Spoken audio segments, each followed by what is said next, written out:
Hi అండి, నేను ఈరోజు బీట్రూట్ పరోటా చేస్తున్నాను. పిల్లలు ఈ బీట్రూట్ పరోటా బాగా ఇష్టంగా తింటారు. ఇప్పుడు బీట్రూట్ పరోటాకి కావలసిన పదార్థాలను చూద్దాం. 3 కప్పుల గోధుమ పిండి, సాల్ట్ తగినంత, కరివేపాకు 2 రెమ్మలు, జీలకర్ర 1 టేబుల్ స్పూన్, 1 బీట్రూట్, నూనె 7 టేబుల్ స్పూన్. ఇప్పుడు తయారీ విధానాన్ని చూద్దాం. ఇప్పుడు మనం తీసుకున్న 3 కప్పుల గోధుమ పిండిని ఇందులో యాడ్ చేసుకోండి.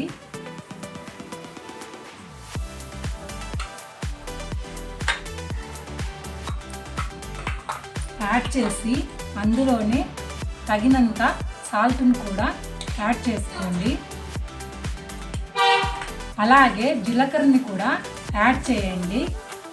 యాడ్ చేసి ఒకసారి బాగా మిక్స్ చేయండి. మిక్స్ చేసి అందులో సన్నగా కట్ చేసిన కరివేపాకును కూడా యాడ్ చేయండి. కరివేపాకును యాడ్ చేసి బాగా మిక్స్ చేయండి.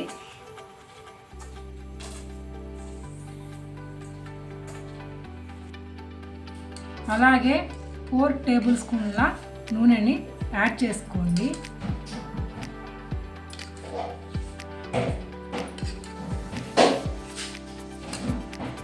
యాడ్ చేసి బాగా ఒకసారి మిక్స్ చేయండి.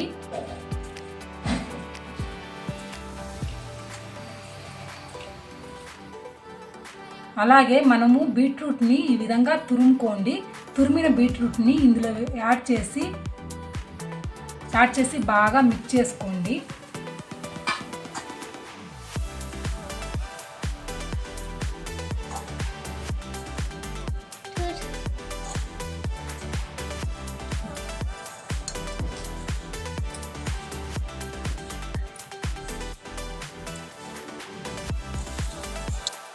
ఈ విధంగా మిక్స్ చేసిన తర్వాత బీట్రూట్లో వాటర్ ఉంటాయి కాబట్టి మీరు వాటర్ని కొంచెం యాడ్ చేసుకుంటా కలుపుకోండి.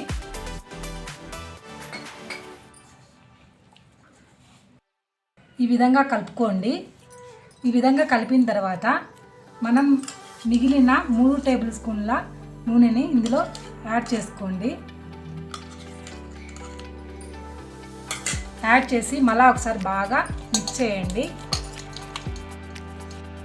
ఈ విధంగా కలుపుకొని మూత పెట్టి ఒక హాఫ్ అన్ అవర్ పక్కన పెట్టుకోండి. హాఫ్ అన్ అవర్ తర్వాత మూత తీయండి. చూడండి, పిండి సాఫ్ట్గా వచ్చింది. ఈ పిండిని చపాతీ ముద్దలాగా చేసుకోండి.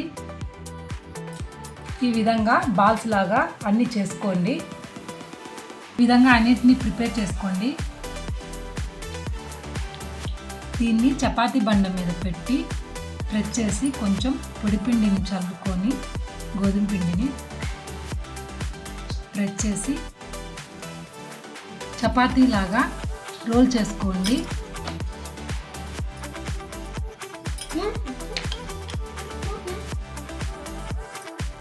ఈ విధంగా అన్ని చపాతీలను రోల్ చేసుకోండి. రోల్ చేసుకొని ఒక ప్లేట్లోకి తీసుకోండి.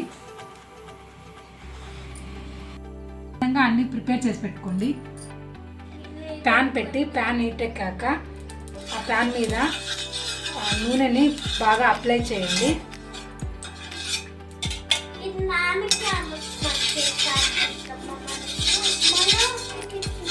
స్ప్రెడ్ చేసి ఇప్పుడు మనం రోల్ చేసిన చపాతీని ఈ ప్యాన్ మీద వేసుకోండి. వేసుకొని 1 నిమిషం కాలనివ్వండి. మీడియం ఫ్లేమ్లో కాలనివ్వండి. అలాగే ఆ చపాతీ పైన కూడా నూనెను స్ప్రెడ్ చేసి ఒకసారి బాగా స్ప్రెడ్ చేయండి. ఈ చపాతీని రెండో వైపు కూడా టర్న్ చేసుకోండి. టర్న్ చేసి మళ్ళీ 1 నిమిషం కాలనివ్వండి. తిప్పుకుంటూ ఈ విధంగా 2 వైపులా కాల్చుకోండి. చూడండి, బాగా కాలింది. దీన్ని ఒక ప్లేట్లోకి తీసుకోండి.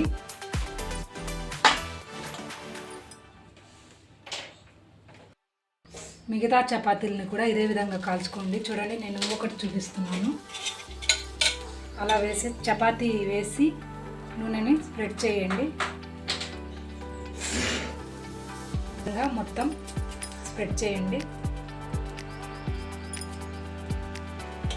స్ప్రెడ్ చేసి దీన్ని కూడా ఒక ప్లేట్లోకి తీసుకోండి.